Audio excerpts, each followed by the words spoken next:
Magandang araw mga kaate! Another day with Luto Serye. Ngayong araw nag-crave ako sa pasta kaya magluluto tayo ngayon ng pasta. At tatawagin ko nga itong shrimp roast pasta. Huy! Parang kinuha sa pangalan ko yun. Kanina bago kami tuluyang umuwi, ay nagkayayaan muna kami ni Ma'am Joy na dumaan sa Arsimina. Ewan ko na lang po kung tama yung pagkakabigas ko. Pero bagong grocery nga ho yun dito sa bayan ng Pinamalayan. At doon na nga ho ako dumayo na rin pagbili ng pasta.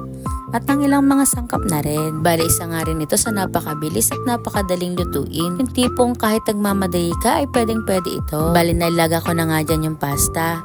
Tapos yung pinakang sauce, inagisa lamang ako ng bawang. Tapos isinunod ko na din ang nestle cream. Tapos naglagay din ako ng tomato sauce. Basta, tansyahan lang ho ang mga ginawa ko diyan. Kaya na ho ang bahala magdagdag kung kulang pa ho sa inyo. Nakalimutan ko pa nga sabihin na naglagay din ako ng hipon. Tapos ang malo-halo ko na nga yung sauce ay inilagay ko na rin ang pasta para mag-combine na sila.